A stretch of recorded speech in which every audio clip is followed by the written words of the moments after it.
28-67 की वाणी का चौथा पेज। तो विकर्म विनाश करने के लिए क्या करना है? बाबा की मत पर चलना है। क्या? एक श्रीमत से सदगति और अनेक मनुष्य गुरुओं से दुर्गति, या मनमत से दुर्गति। तो एक की मत पर चलेंगे तो इतना श्रेष्ठ बनेंगे। इतना माने है, जिस एक के द्वारा मत देते हैं वो जितना श्रेष्ठ बनेगा तो हम भी नंबरवार उतने श्रेष्ठ बनेंगे। ये बात भी समझते हैं कि बाबा तो बहुत श्रेष्ठ थे, श्रेष्ठ ऊंचे थे, ऊंचा है। श्रेष्ठ थे, श्रेष्ठ माने कौन श्रेष्ठ? फिर उससे कौन श्रेष्ठ है? स्वर्ग में देवताएं हैं श्रेष्ठ, सूला कला संपूर्ण, फिर उनसे श्रेष्ठ, उनसे श्रेष्ठ है संगम युगी स्वर्ग में जिसे बैकुंठ कहा जाता है। वो है ऊंचे ते ऊंचा धाम। तो ये ज्ञान तुम बच्चों में है और ऊंचे ते ऊंचा ज्ञान है। क्या? सतयुग में, त्रेता में जो जन्म लेंगे देवताएं, उनका ऊंचा ज्ञान होगा तभी तो स्वर्ग में जन्म लेंगे।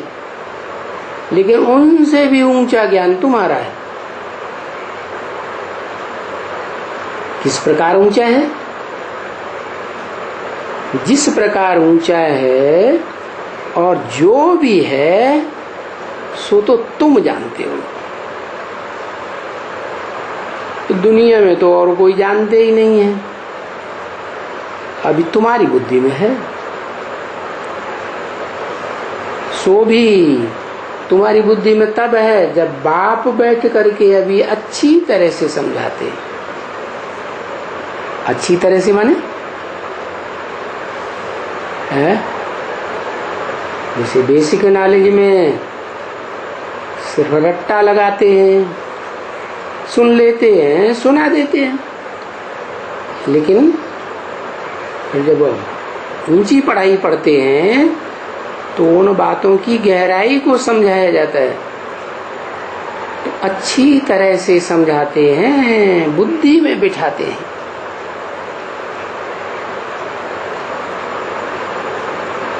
तो ये स्मृति आती है बुद्धि में कि हाँ, बाबा बाबा हमारा बेहद का बाबा। ये बाबा तो ज्ञान का सागर है,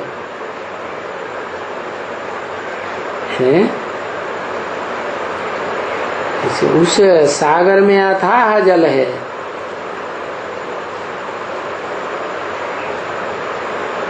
ये है ज्ञान सागर,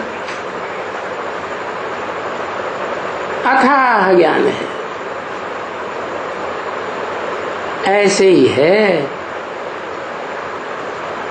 और बाबा आत्मा ही तो है ना,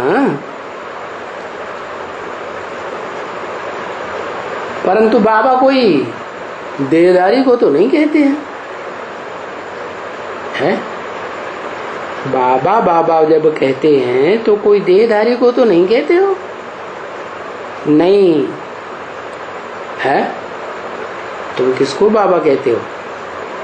जिसकी बुद्धि देह में धरी हुई हो उसको कहते हैं देहधारी। तो देखो, ये है तुम्हारी पढ़ाई। क्या कि देह में जो हर समय देह की याद में, देह के संबंधियों पदार्थों की याद में बुद्धि धरी रहती है। उसमें से बुद्धि निकाल करके जो आत्माओं का बाप है और जो देहधारी नहीं है, जिसकी बुद्धि देह में नहीं धरी हुई है, ऐसी है देहधारियों से डिटैच, तो ऐसे बाबा को याद करना। तो देखो ये है तुम्हारी पढ़ाई। देह में से बुद्धि निकालकर कहाँ ले जाए? विदेही में। है ना ये पढ़ाई? और बाप कहते हैं ये पढ़ाई भी पढ़ो और शरीर निर्वाह के लिए भी अपना ये सब कुछ करो। क्या ये सब कुछ? क्या हा? क्या सब कुछ करो? लौकिक दुनिया के धंधे तोरी। अगर ये डायरेक्शन देते हैं कि लौकिक दुनिया के धंधे दोरी करो, तो बात तो कंट्राडिक्टरी पकड़ी जाती है। क्या एक तरफ कहते हैं सब धंधों में है नुकसान सिवाय एक ईश्वरीय धंधे के, तो सब धंधे जब खलास होने वाले हैं, एक ईश्वरीय धंधा ही फायदेमंद रहेगा, तो ये सब कुछ क्यों करो शरीर निर्वाह के लिए? है? बताओ।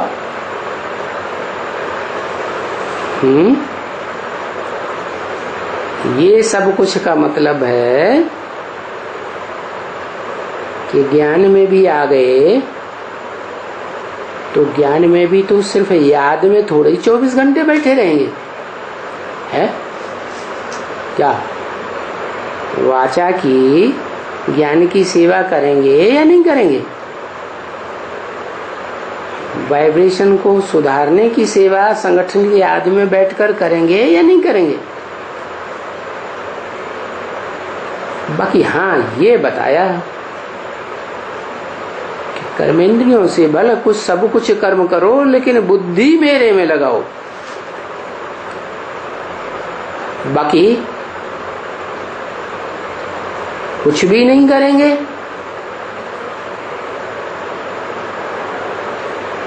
तो कहां से आएगी पेट पूर्ति? है पेट है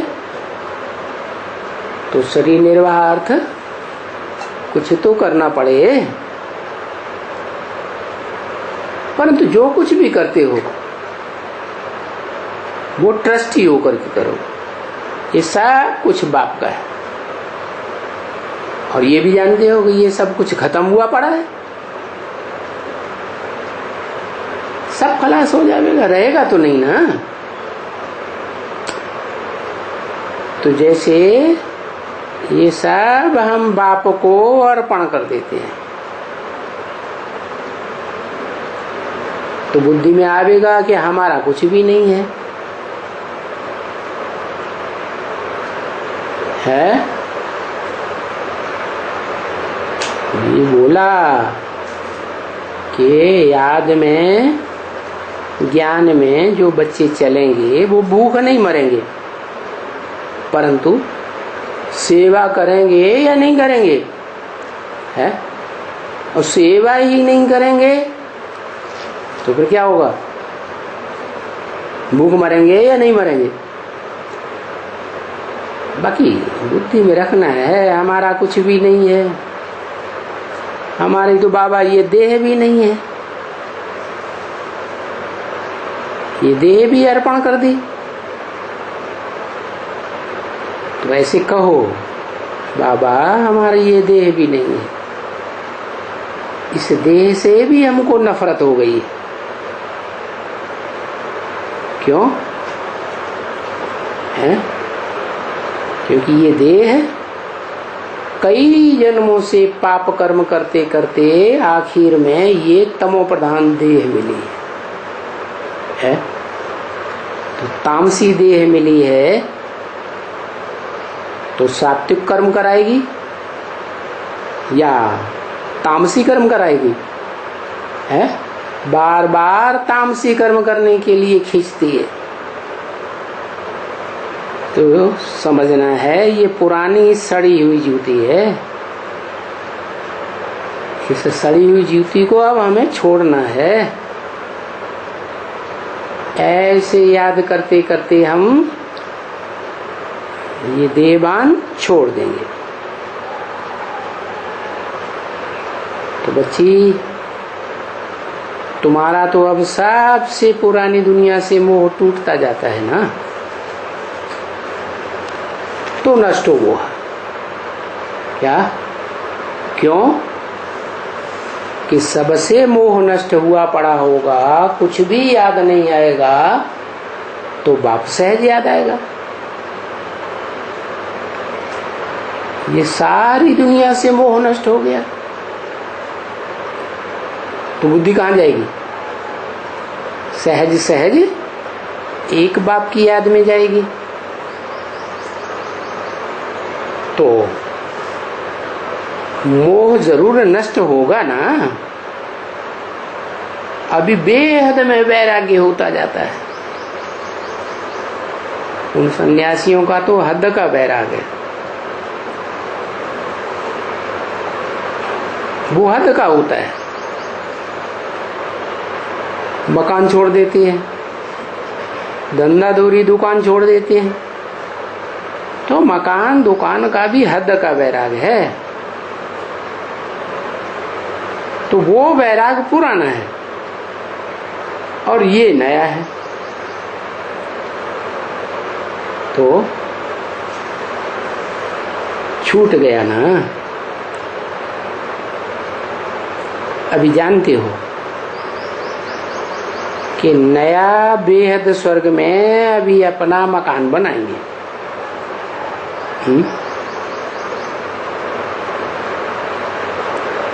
वहां मकान बनेंगे।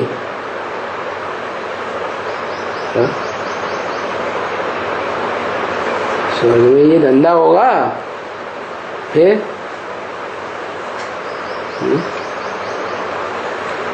मकान बनाएंगे, माना अपना संगठन बनाएंगे।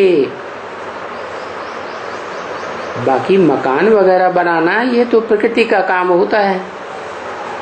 प्रकृति तुम्हारे लिए सब कुछ मुहैया करेगी। तो तुम्हारी जो अच्छे अच्छे बच्चे हैं ना, उनकी आखिर में नहीं आएगी। भले नया मकान भी बाप बनाता होगा तो आखिर में नहीं आएगी, क्योंकि तुम जानते हो ये भी तो सब हद का है ना। और ये पढ़ाई तुम्हारे लिए कोई नई नहीं है। कल्प कल्प तुमने ये पढ़ाई पढ़ी, ये जान गई हो कि ये पढ़ाई तो हम पढ़ते ही आए हैं। तो देखो ये पढ़ाई भी बुद्धि में है कि कल्प कल्प हम पढ़ते आए हैं। ऐसे नहीं कि बुद्धि में नहीं है। ये बातें दुनिया में कोई एक भी मनुष्य की बुद्धि में नहीं है सिवाय तुम्हारे। सो भी तुम नंबरवार हो, एक जैसा सबकी बुद्धि में ज्ञान नहीं है। और तो कोई भी मनुष्य में ये पढ़ाई नहीं है, ये तो जानते हो।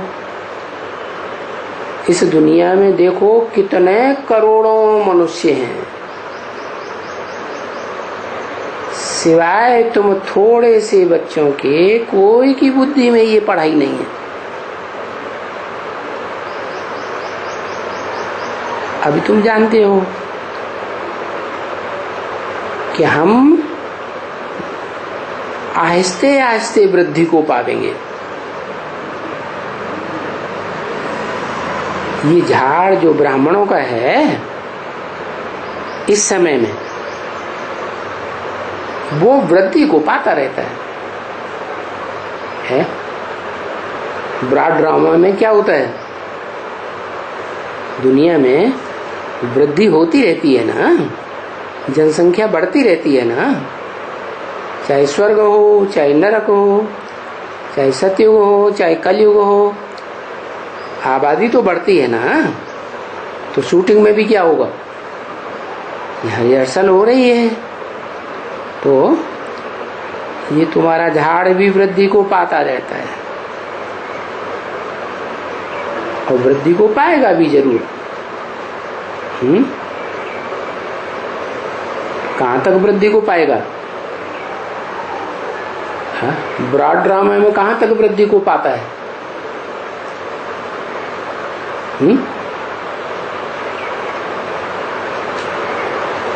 ब्रॉड ड्रामा में झाड़ कहां तक वृद्धि को पाता है? 500, 700, 750 करोड़ हो जाते हैं। इसका मतलब सारी दुनिया को ब्राह्मण बनना पड़े, कितना वृद्धि को पाएगा? क्योंकि ड्रामा के प्लान अनुसार स्थापना तो जरूर होने की ही है। पहले स्थापना तो स्वर्ग की ही होगी। तो देखो, अभी तुम बच्चे वृद्धि को पाते रहते हैं और दिन प्रतिदिन वृद्धि होती रहती है। ये मकान को भी बच्चों के लिए वृद्धि कराते हैं। पता नहीं आगे चल के ये मकान कितना हो जाएगा। कहाँ? माउंट आबू में। अब आगे क्या होता है सो तो देखा जाएगा आगे चलकर। ये भी तो जानते हो कि बरोबर हमारी गवर्नमेंट तो रूहानी है, वो है जिस्मानी गवर्नमेंट। तो उनसे तो जैसे कि हमारा कोई ताल्लुक ही नहीं, बिल्कुल नहीं। वो तो आज नहीं तो कल मरे पड़े हैं।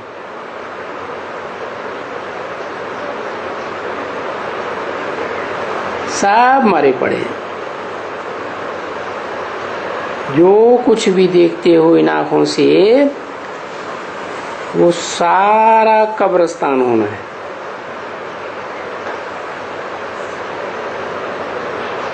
तो ये बात भी तो तुम बच्चे जानते हो ना। इन आंखों से जो कुछ भी देखते हो वो सब खलास हो जाएगा। और जो दिव्य दृष्टि से देखते हैं नई दुनिया, हाँ, उस नई दुनिया ही हमको जाना है। तो जैसे कि हम अभी जो पढ़ाई पढ़ते हैं वो सच्ची पढ़ाई पढ़ते हैं। और ये भी बात तुम बच्चे जानते हो कि हम पढ़ाई कितने जन्मों के लिए पढ़ते हैं? 21 जन्मों के लिए हम पढ़ाई पढ़ते हैं बाप से। ऐसे तो नहीं है कि ऐसे ही हम कोई पढ़ाई पढ़ रहे हैं। ऐसे तो कोई हो भी नहीं सकते हैं। पढ़ाई को तो जरूर धारण करना पड़े, उसको कहते ही है पढ़ाई। तो बच्चों को ये सब कुछ समझाए देते हैं पॉइंट्स के लिए कि भाई भगवान एक है पढ़ाने वाला। नई दुनिया की पढ़ाई एक भगवान ही पढ़ाते हैं। बाकी और जो धर्म पिताएं हैं वो कोई नई दुनिया नहीं बनाने के लिए आते। दुनिया तो और ही पुरानी होती जाती। यहाँ तो नई दुनिया बनाने वाला एक ही बाप है, नई दुनिया की पढ़ाई पढ़ाते हैं। और ये पढ़ाई का नाम क्या है? राजयोग, जिसका नाम गीता कहा जाता है। गीता में है ही राजयोग की बात, रहस्य की बात है ना। वो भी तो बाप ने पढ़ाया ना।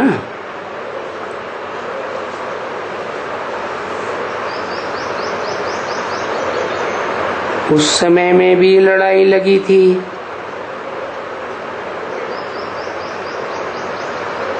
बरोबर राजयोग सिखलाया था और उस लड़ाई में अनेक धर्म विनाश हुए थे।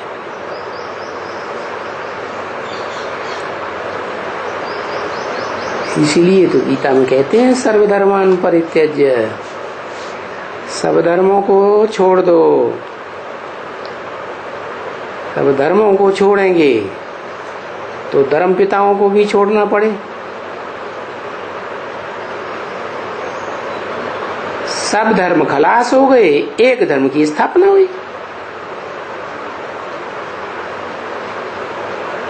तो यहाँ रिहर्सल पीरियड में भी ऐसे ही होता है। 5000 वर्ष के ब्रॉड ड्रामा में भी ऐसे हुआ था। तो वो तुम ही तो हो ब्रॉड ड्रामा में पार्ट बजाने वाले, वही हो कि दूसरे कोई हो? नहीं, कल्प कल्प तुम ही को कहेंगे।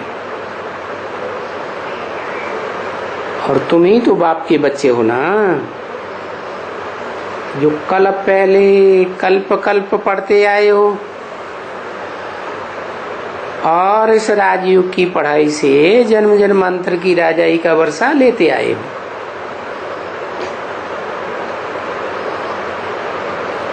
राजाई का वर्षा लेना है तो ये पुरुषार्थ तो अच्छी तरह से करो, हर एक को करना ही है।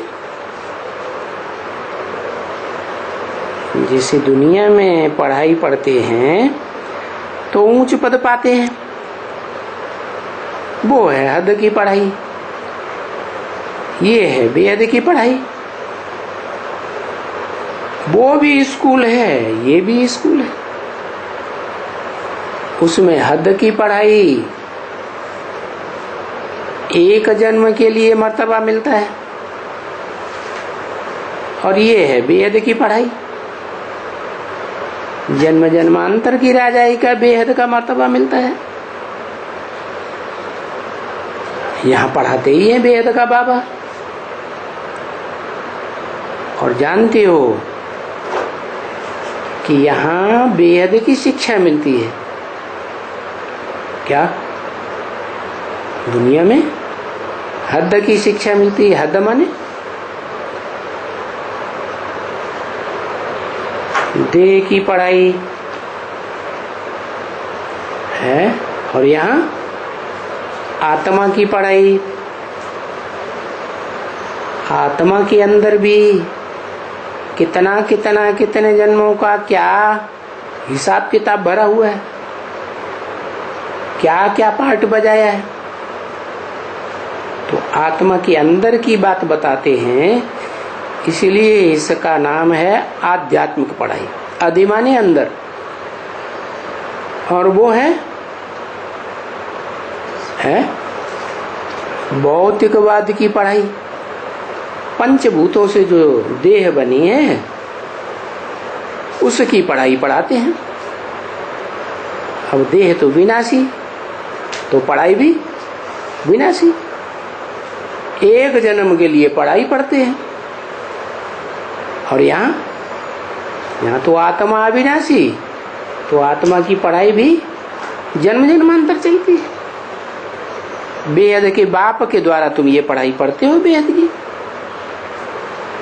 तो ये शिक्षा बेहद के बाप के सिवाय कोई भी हद के धर्म पिताएं नहीं दे सकते। क्या वो सब कौन सी पढ़ाई पढ़ाते हैं?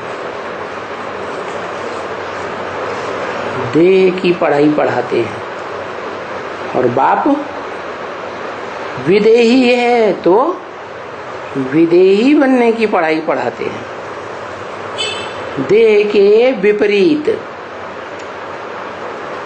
तो ये शिक्षा कोई भी मनुष्य मात्र नहीं दे सकते। क्या मनुष्य मात्र नहीं दे सकते? क्यों? तुम बच्चे मनुष्य मात्र नहीं हो? मनुष्यों के अंदर नहीं हो तो शिक्षा नहीं दे सकती है? दे सकते हैं, लेकिन हमको मिली कहां से? हमको भी तो देने वाला एक ही बाप है ना।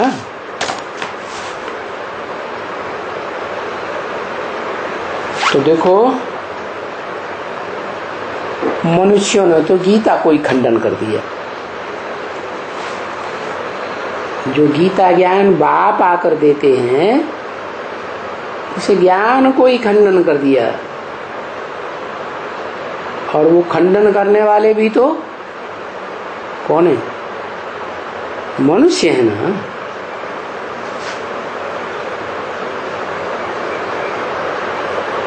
तो वो भी तुमको जरूर सिद्ध करके बताना कि पहले पहले नंबर का मनुष्य है, और जो पहले नंबर का मनुष्य है तो पुनर्जन्म भी जास्ती लेंगे। बाद वाले कम जन्म लेंगे, क्योंकि पहले नंबर वाले को सब फॉलो करेंगे ना, तो कम जन्म होते जाएंगे। तो बरोबर पहले वाला सो फिर कहाँ आएगा? सबसे पिछाड़ी में होगा ना। तो वो बात देखो, अच्छी तरह से समझ गए हो कि क्यों कहते हैं। तो तुम अपन को समझते हो कि हम कौन सी आत्मा पार्टधारी हैं। हम सभी श्याम थे, अभी भी श्याम हो गए हैं, अभी सुंदर बन रहे हैं। तुम सबसे जास्ती सुंदर भी बनते हो और सब धर्म के फॉलोअर्स के मुकाबले श्याम भी बनते हो।